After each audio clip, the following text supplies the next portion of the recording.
Hello, beautiful soul, and welcome to the Unbound Soul podcast with me, your host, Shannon. Thank you so much for sitting in and listening to this podcast today. I truly hope that you gain something.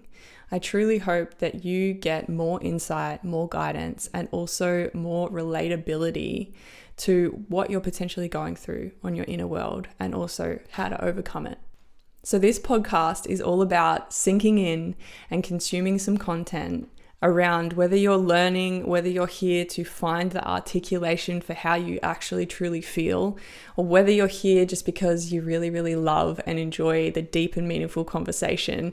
You have found the right place.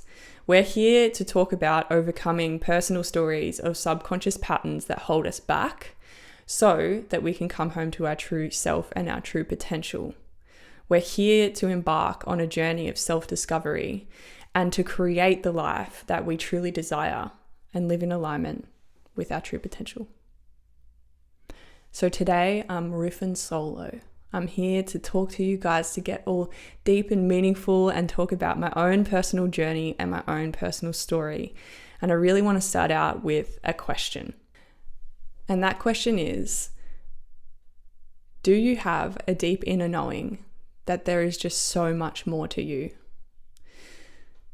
That what you're doing now in life and what you've chosen up until this point doesn't even scratch the sides of what you know you're actually capable of and what's possible. And in that, do you feel kind of blocked or imprisoned by your own limiting beliefs?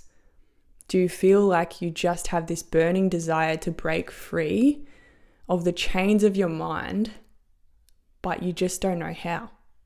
You just can't seem to reach out and grasp a hold of your true potential. This was me.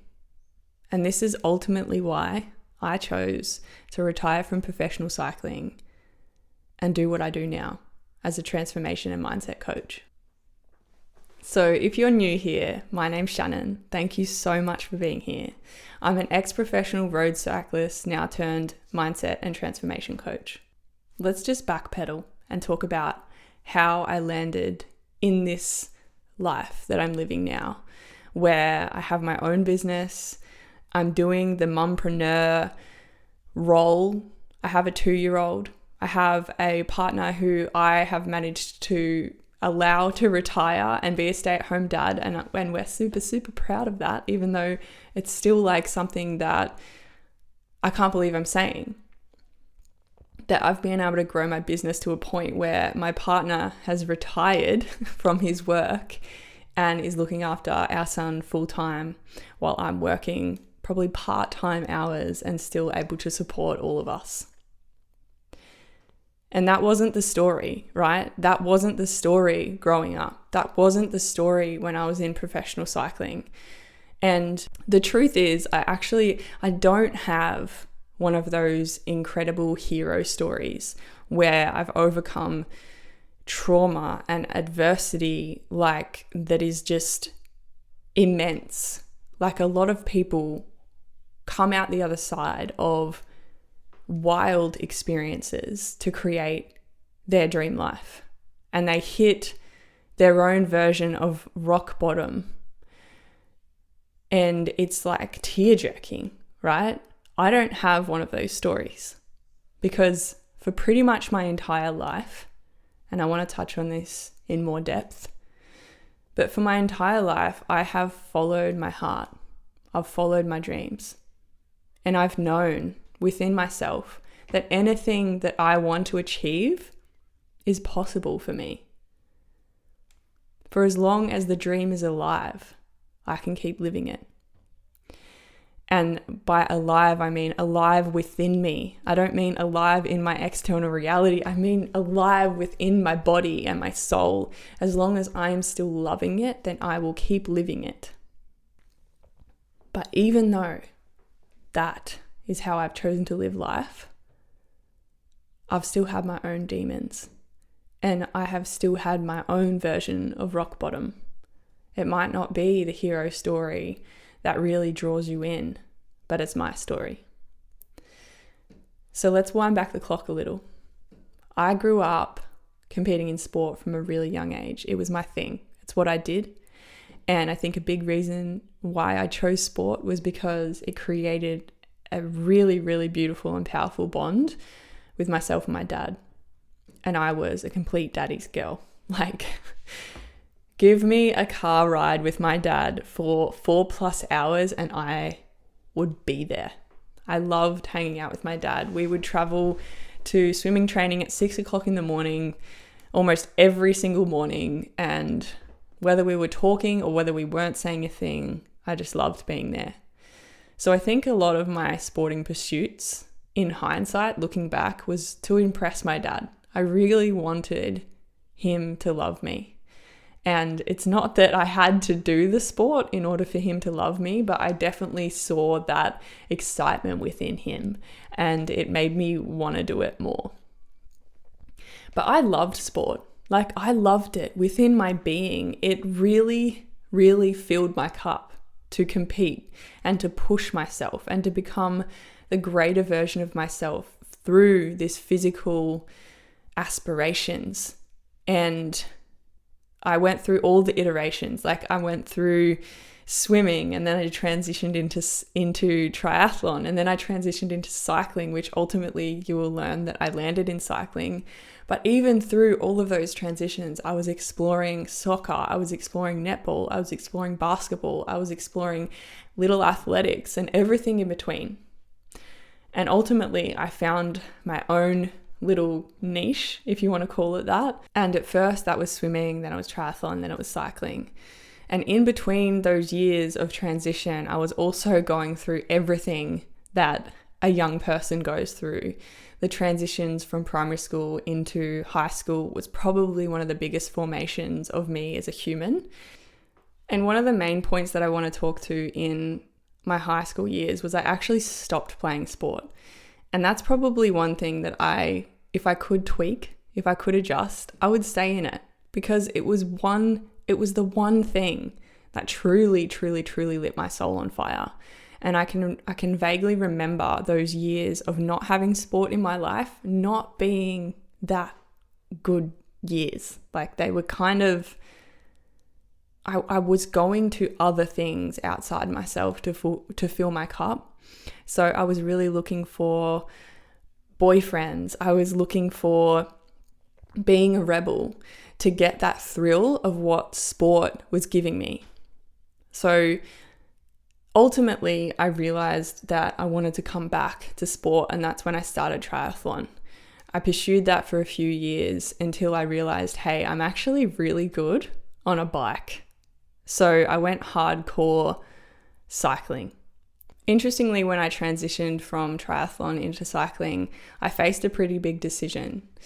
So I'd grown myself as a triathlete up to the point where I'd actually qualified for the 2012 London World Championships in triathlon. And this was just in the age group category. So don't get too excited that I turned this down. But the age group basically means that you're competing in your age group, obviously. But that was the 16 to 19 year age group that I had qualified for. And then there's this thing called ITU or elite, which is the broader category, which is like, that's where the real juice is. That's where the like professionals exist. So I wasn't quite at that point, but the fact that I had qualified for World Championships in London was pretty exciting to me. And at the same time, an opportunity came around to go full-time cyclist and ride for a team domestically in Australia. And when I tapped into my heart, I knew that I needed to pursue cycling. It was what I wanted to do beyond triathlon. It's just that decision had come sooner. It was a lot of money to lay down for me and my family to go to London. Probably not something that we were really comfortable doing as a family, or my parents, I could tell, would be stretched financially to do that. But something more importantly, the thing that I was most passionate about was cycling. So when I say I followed my heart my whole life, this was the first decision that I truly, truly made for me. I didn't really ask anyone else. I just looked at myself and I asked, hey, what do you actually want? And I knew deep down that I wanted to be a cyclist, so that's what I followed. Now we can fast forward through all the transformative years spent working my ass off, training myself up to a point where I could actually be competitive as a cyclist in Australia. And then eventually I hit my big moment. And that was in 2018 when I won the national championships. As a 23-year-old, my first year racing in the elite category, and I won it. And at that moment, I thought that my entire life was going to change. I thought that the insecurities that I was facing were going to go away. I thought that my self-doubt had come and gone and I was going to say goodbye to it for the rest of my life. I thought that opportunities were just going to flow to me like a constant stream and I was never going to have to work hard to prove myself in the sport from that moment on. I thought that I was going to be loved beyond belief and that I was never going to have to seek out approval or acceptance from anyone ever again. And I thought that I'd be happy in myself. I thought that I would love who I am on the inside out. And after all the hype wore off, and there was a lot of hype, let me tell you, there was a lot of hype. But after it all wore off, I was still me. I was still the same Shannon that existed before I crossed that line first. And this was probably one of the biggest realizations that I have had in my life. At that point, I knew quite a lot about personal growth, the power of your mind, meditation, visualization, journaling. I'd heard it all, but I'd never really embarked on it deeply.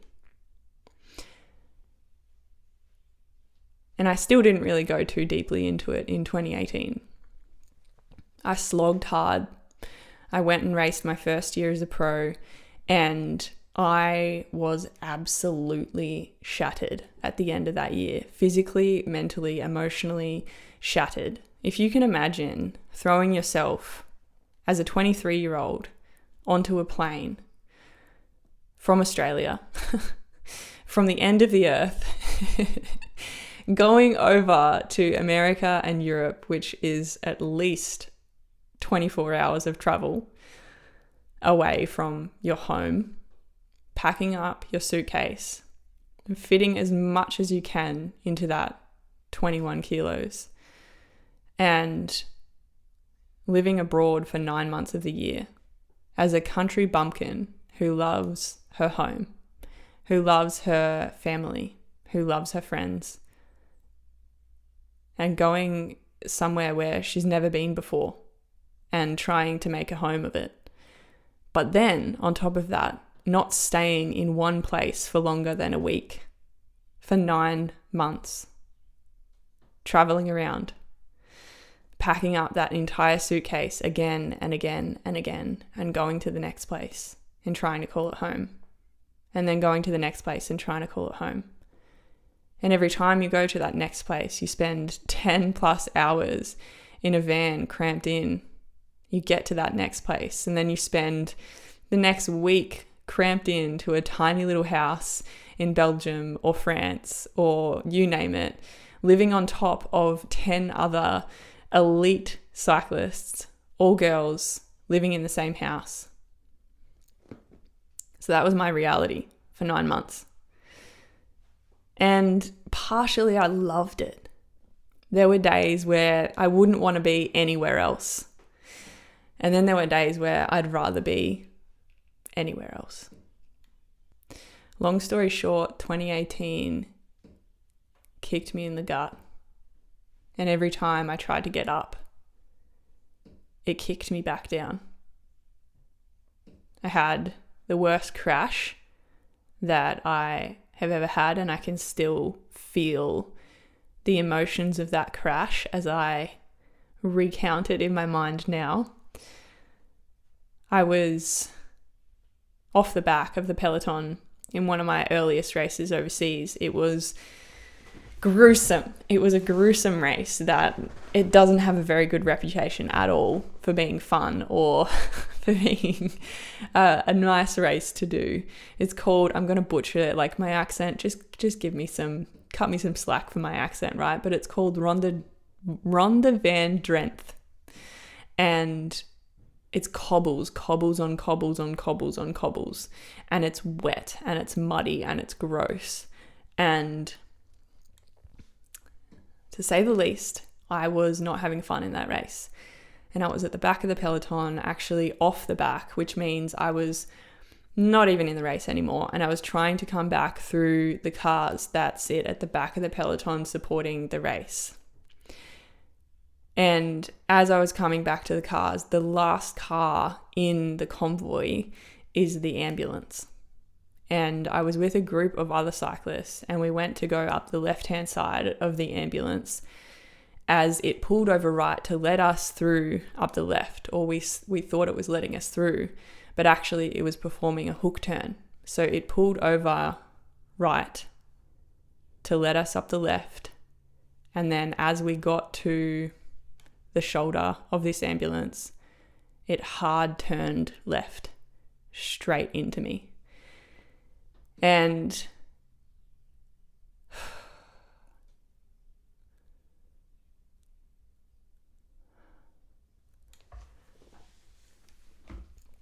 I just remember not knowing if I could get up.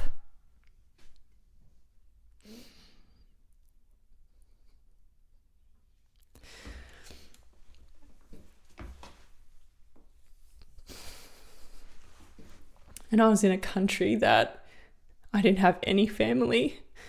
I barely knew my teammates. And it was one of the first races in my pro career.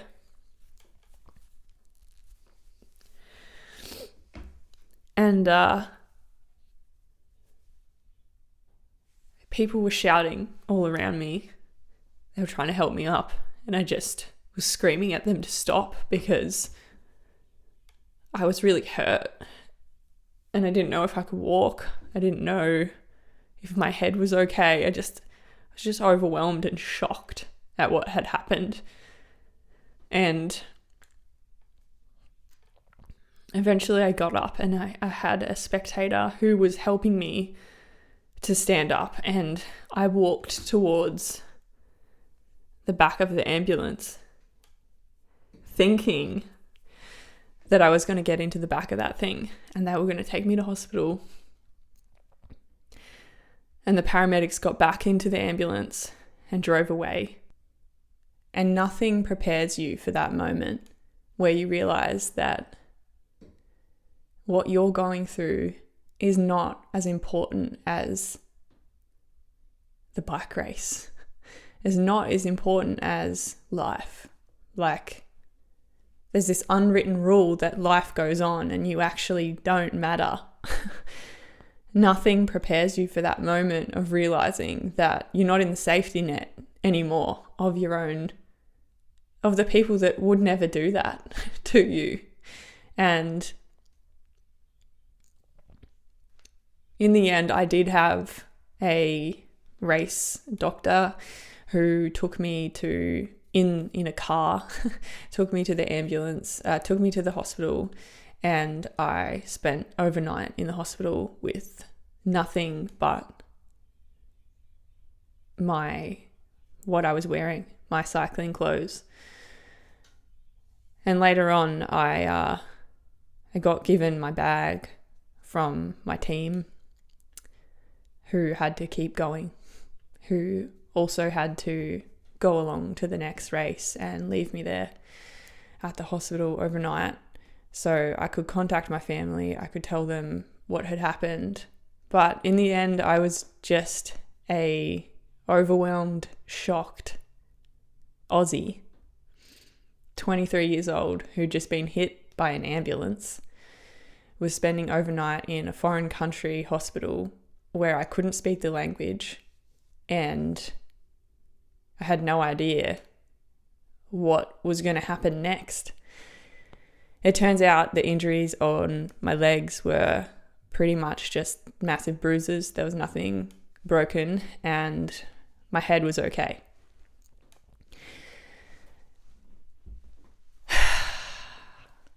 But that kind of started, that was the beginning. That was just at the beginning, after winning nationals, going overseas, starting my year as a pro and getting knocked the fuck down. So after that point, I was scrambling. I was just constantly trying to bring myself up out of that hole. And I didn't have anyone who was telling me how to do that. I just had people who were expecting me to do it and not really providing the nurturing environment in order to actually have that happen. And this isn't to blame anyone outside of myself. It's just to acknowledge the fact that that was what happened. And it actually, I'm grateful for it because it's actually shaped who I am today. And I know people say that, it's so cliche, but I wouldn't have the resilience, I wouldn't have the strength that I have today to overcome hard shit had I not gone through that year. Because I hit rock bottom, like ultimately by the end of that year, after constantly just getting my ass handed to me in races, after being so scared of crashing again or something happening to me or whatever it was, I was a shell of who I knew I could be.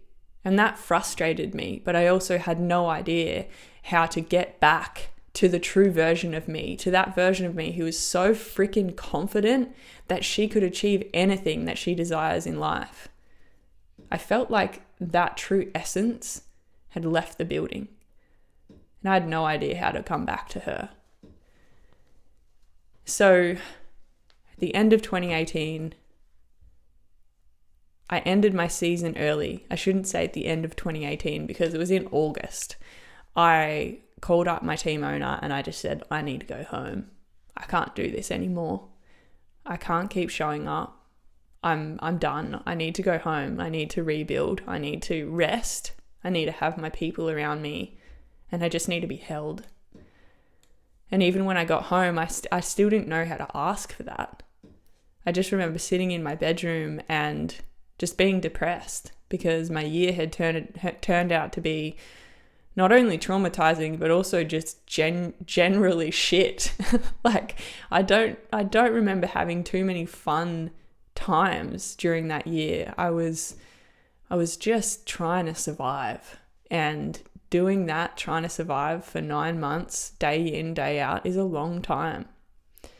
So yeah, like I said, I was emotionally, physically, mentally shattered, and it took me a good few months to climb back out of that hole.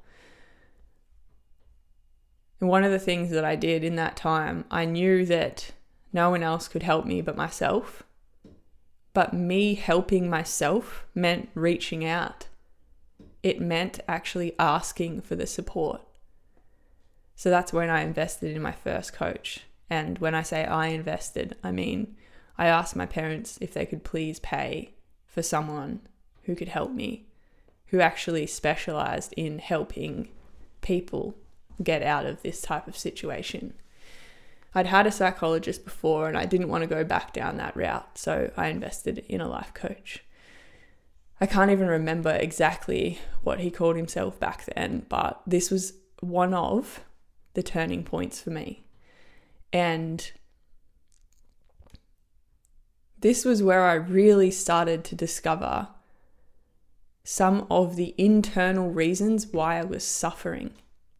This is where I started to discover that it's not necessarily what has happened outside of me, but it's what I'm making that mean about me internally. So I started to realize that through the guidance of my coach, shining a light on my inner shadows and my blocks and my blind spots. He could show me where I was slipping. He could show me that I'd actually attracted part of the people outside of me who weren't valuing me because I didn't value myself. I'd attracted some of the shitty situations that I'd been through because I lacked self-belief and confidence. He showed me that I deeply craved to be loved because I didn't know how to love myself. And not everything is always a mirror, but a lot of the time it is. A lot of the time what's happening on the outside of you is showing you what's happening on the inside of you. And this is the universe going, hey, look at this more deeply. Because this is how I'm communicating to you to go inside and unlock these sticky parts. Unblock the things that are preventing you from being the truest, greatest version of you. And that doesn't necessarily mean you have to achieve great things, but that means that you learn to love yourself any way that you are. It means that you learn self-respect, self-value, self-belief, self-worth, self-love. So on that journey, you could call it self-discovery, personal growth, self-development, whatever you resonate with. That's the journey that I started to really, truly embark on after all of those years of knowing kind of about self-development, of traveling in the car with my dad and him playing Eckhart Tolle in the 4-hour trip to Melbourne that we had on a CD of his audiobook. I love my dad for doing that so much. Thanks, Dad. But these sorts of things, like the power of the mind, started to really resonate with me. And I was like, oh, I know what this means now. And I started to become truly obsessed with exploring my inner world, finding my subconscious limitations and removing them so that I could be the fullest version of myself. So that dark moment, that really low that I experienced was actually the catalyst for me to get to where I am now. And I'm still growing, I'm still evolving, I'm still expanding. That will never stop. I haven't arrived at a destination where I'm like, okay, that's it. I've done all of the things that I ever desired to do and I've lived my dream life. I'm done. No, my horizon keeps on getting further away, but now I love that. Because I've landed in a place where I love myself for where I'm at. I love my life. I know who I am. I know my purpose. And I want to get better. And I want to be greater. And I want to achieve more things. There's nothing wrong with having so much gratitude and so much love for where you're at and wanting more. That's part of being a high achiever or a highly ambitious person.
So in those dark moments, you can kind of see how this was the catalyst for me finding who I am now. But there were a series of questions that I learned to ask myself consistently in order to truly figure out that pathway of who am I? What do I truly want? Who do I want to be? And what do I want to do with my life? What's going to make me feel more fulfilled, more happy, more at peace within myself? How am I going to learn to love myself? And this journey was obviously also catalyzed by having a coach who could reflect things back to me, who could show me my blind spots, etc. Well, first I had to tear down the protection of the walls of my external success story, right? I had to learn that I'm not my results. I had to learn who I am beyond the external measures, the accolades, the people telling me that I've got the star quality, the elusive story of like what everyone else expected me to be, which I was just following. And if we go way back to when I talked about my dad being part of my inspiration as to why I was cycling in the first place, one of the biggest things was like, okay, well, who am I without following my dad's dream of who he wants me to be? Whether or not he actually consciously wanted me to be that, that's what the story that I had made up was, that my dad expects me to be the best in the world. So I better be that in order to be loved. So who am I without that defining me? Without that story, who am I underneath on the inside? Who do I actually want to be? How do I want to express myself into the world around me? How do I want to share my magic, my passion, my purpose, my values with the world? And what is my magic, my passion, my purpose, my mission, my values? What is that? And the most important question was, how can I overcome the blocks that hold me back and that are standing in the way of me being everything that I want to be and living a life that truly aligns with me? How can I overcome those blocks? In that deep dive, I realized that my happiness, my fulfillment, my passion, my mission, my purpose, my values were not being fulfilled in cycling. It wasn't coming from this external pursuit anymore. And I hadn't figured out how to turn cycling into an internal game. So my resolution was retirement. My solution was exiting that game and figuring out who I am. So I retired. And that was the second time that I'd chosen me. The first time was when I chose cycling. And the second time was when I chose to walk away from cycling. Two really, really pivotal times in my life where I didn't look externally to ask for anyone else's opinion, where I listened to my own heart, to my own intuition, to my own desires, and I said, yeah, that's what I want to do. And I suppose the retirement from cycling was more so like, that's not what I want to do. I don't totally have a picture of what I do want to do yet, but I know that it's not this anymore. I knew deep down that I'd fallen out of love with cycling. To put it into context, this was a few years past that first year. So I didn't have a super long career in professional cycling, but I'd been cycling for about 10 years at that point, and I was pro for 3 years. That's where my life started. I feel like that was the finish line of my chapter of cycling, and it was the start line of where I am now. It was like turning over a new chapter into, that's who I was, and this is now who I am becoming. I found my true calling in this chapter. I dabbled in music. I applied for The Voice. I got through to the first auditions. I dabbled in yoga teacher training. I studied my yoga teacher training, and it went no further than that. And in that kind of period of time where I let myself just explore my own passions, I found coaching. by that time, I'd sifted through a few coaches of my own, and I'd landed in one who I started to ask him questions. I was like, hey, how do I do what you do? Because I really love what you do, and I would love to do what you do. And his answer was to start. He knew that I had that quality within me. He knew that, yeah, you are a person that truly can help others. We'd been dancing for a year or so at that point, and he really knew me on a deep level, and he could see that I had what it takes to be a coach, and I had what it takes to help people to transition in their own lives, to find their own true potential, to break through their own limitations.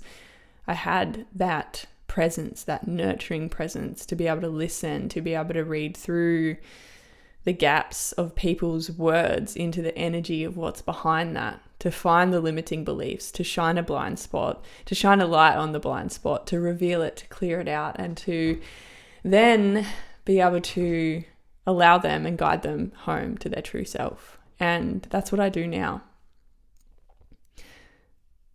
I'm so, so grateful to be able to say that I've landed in my true calling as it stands right now. And this may change. I have no doubt that this will evolve.